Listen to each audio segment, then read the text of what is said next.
3 years before her tragic death, Elizabeth Montgomery revealed the jaw-dropping truth about Bewitched, and it made audiences see the show in a whole new light. But more on this later.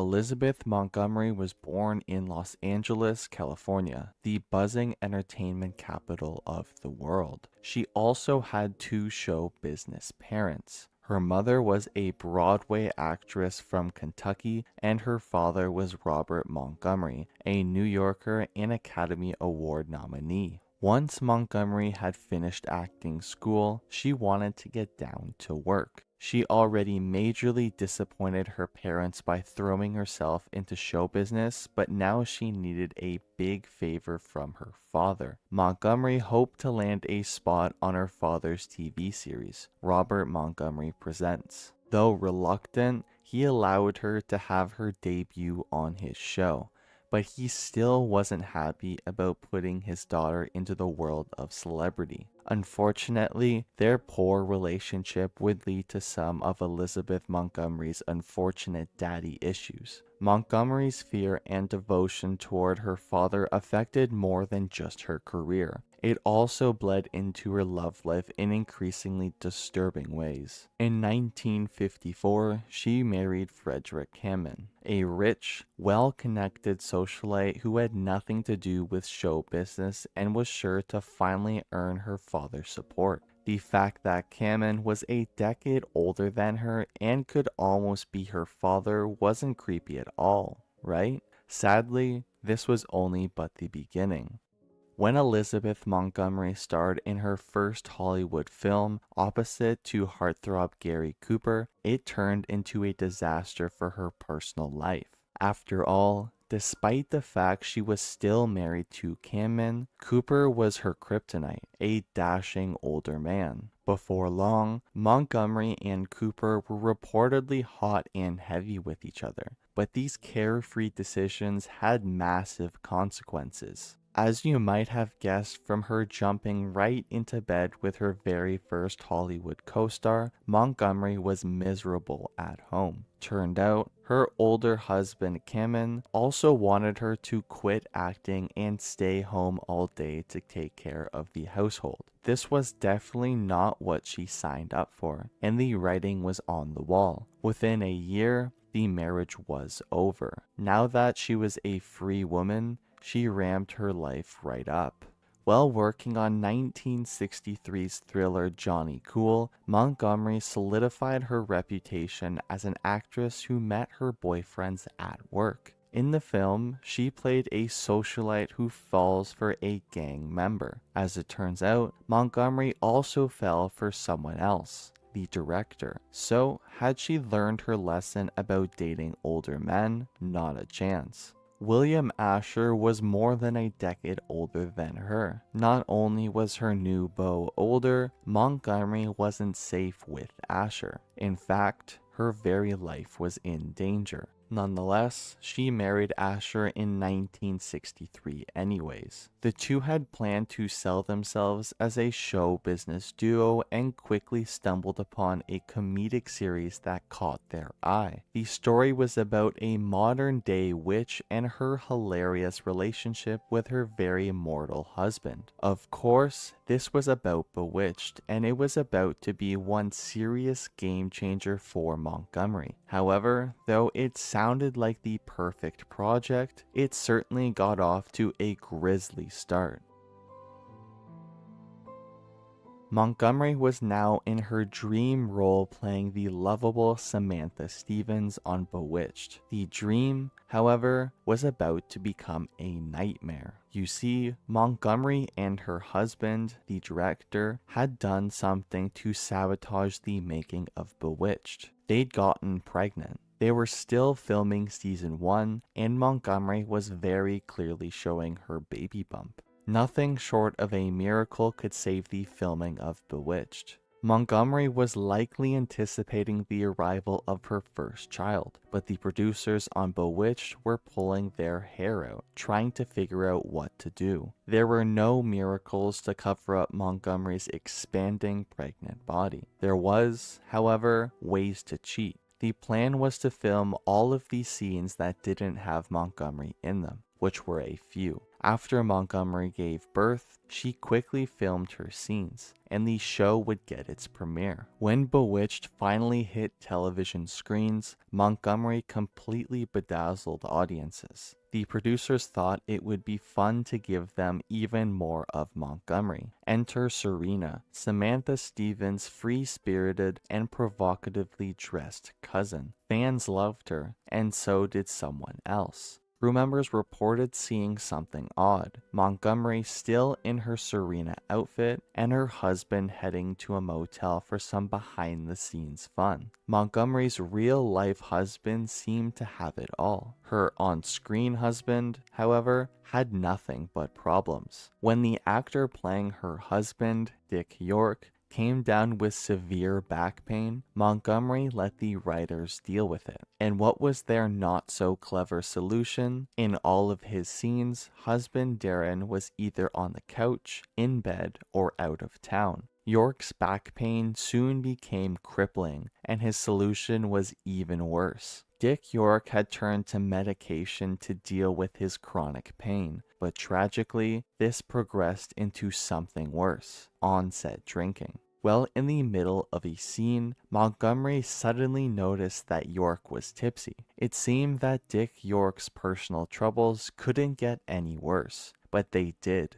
Montgomery was now dealing with a very distraught co-star, whose pain and drinking deeply affected his ability to perform. That's when York announced his third complication. He was in love with Montgomery. Now remember, it was Montgomery's husband who was sitting just over yonder in the director's chair. The set of Bewitched had suddenly become a very complicated place. Something had to give, or someone had to go. Montgomery had pretty much had it with York. His back pain, his drinking, and his so-called love for her. She just wanted him to go work and get the job done. While filming a scene for the 5th season, York collapsed on set. That was the last straw, and the production replaced him with Dick Sargent. When it came down to it, Montgomery didn't really care who played her husband. However, when they replaced the director, that's when the real trouble began. The man in the director's chair on Bewitched was Montgomery's husband. But when guest director Richard Michaels stepped in, he took on 2 roles: TV show director and, shocker alert, lover of the lead actor. Montgomery started an affair with Michaels, and on a small set like Bewitched, it was going to be next to impossible to keep it a secret. The affair between Montgomery and Michaels crashed and burned in a spectacular way. Both Montgomery's husband and Michael's wife found out about the affair, and both tried to pick up the pieces of their marriage broken by cheating. Even though they tried their hardest, neither couple was able to survive. In fact, the 2 marriages ended within a year of each other. Morale on the show was at an all-time low, but what would the repercussions be? Elizabeth Montgomery was no different than most stars on long-term TV series. She was feeling bored and looking for a way out. When she hinted to producers that maybe her time on Bewitched was up, she didn't get sympathy or a pep talk. She got money thrown at her. Montgomery continued for a few seasons just for the cash, and then, in season 8, she said stop. Her marriage to the director was over, and she saw no reason to keep playing a character she'd grown tired of. She quit the series that had been her bread and butter for almost a decade. She was finally a free woman. Montgomery began to take roles that helped audiences forget about her Bewitched role, and she signed up for 1977's A Killing Affair. Here, Montgomery plays an officer who begins to have romantic feelings for her partner. So what's the controversy in that? Well, in 1977, the fact that her love interest was black was still quite the taboo. But hold on to your horses. There was something else about this film, something that could have cost Montgomery her life. The real danger on A Killing Affair was Montgomery's co-star. It was none other than O.J. Simpson. Of course, Simpson would later get into huge trouble when authorities charged him with the murder of his ex-wife and her boyfriend. Let's just say Montgomery was more than a little lucky she didn't pick up a boyfriend on this film. Montgomery had certainly come a long way from playing housewife Samantha Stevens, but not so far that she couldn't go back. One thing is pretty clear, Montgomery wasn't the most faithful spouse. This didn't mean, however, she didn't care for things like freedom and equality outside her house. Even back in the 1970s, she became a fiery critic of her government. She saw that young men were giving up their lives for a battle that she thought was meaningless. This, of course, was the Vietnam War, and Montgomery risked losing fans by speaking out against her country's involvement. Yes, Vietnam made Montgomery angry, but she was even angrier about something happening in the good old USA. Another fire under Montgomery's belly was the equal rights for women movement. Montgomery looked around and saw that men and women were not equal, and she wanted to do something about it. However, many people thought she had already contributed to the movement. In fact, many people thought that the character of Samantha helped push women's rights forward. How? Clearly, the power balance of her on-screen marriage tilted very squarely in her direction. The New York Times went a step further and said that Samantha was a hopeful role model for a changing society. There was, however, something sneaky Montgomery had done on Bewitched. It was a not-so-subtle appeal for gender equality. By the end of Bewitched, Elizabeth Montgomery was itching to become political but was feeling bound by playing Samantha Stevens. When she wanted to express her support for the women's liberation movement, she did something incredibly sneaky. You see, women across America were showing their anger by burning their bras. So what did Montgomery do? She took hers off and refused to wear it while filming. But that wasn't all. Remember, there were two Dicks on Bewitched, Dick York and Dick Sargent. As it turned out, the second one just so happened to be gay. Montgomery wanted to support her TV husband, so she dove into the gay rights movement. She and Sargent were the grand marshals of the Gay Pride Parade in LA in 1992. But besides her TV husband, there was much more going on behind the scenes of Bewitched. Montgomery later admitted that Bewitched was subtext for repression in general. The show was about a woman who couldn't be her real self. In fact, the very thing she was something she had to hide. And remember, back when they were making Bewitched, being gay was against the law. You could even be behind bars for it. Could it be that being a witch was a metaphor for being gay? In a way, that metaphor kind of works. There was, however, something else gay about Bewitched. Almost everyone involved.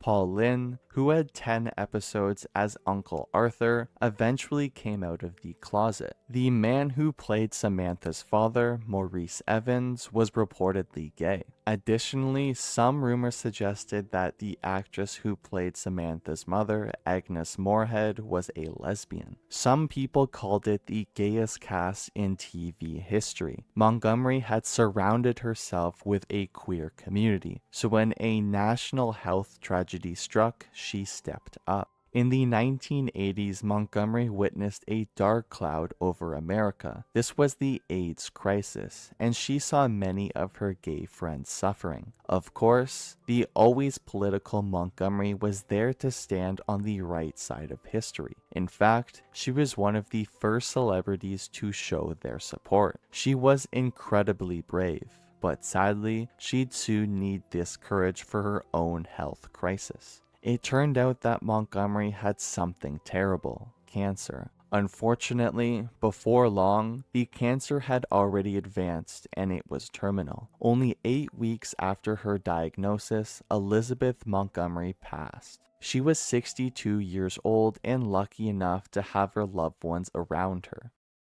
Don't forget, if you've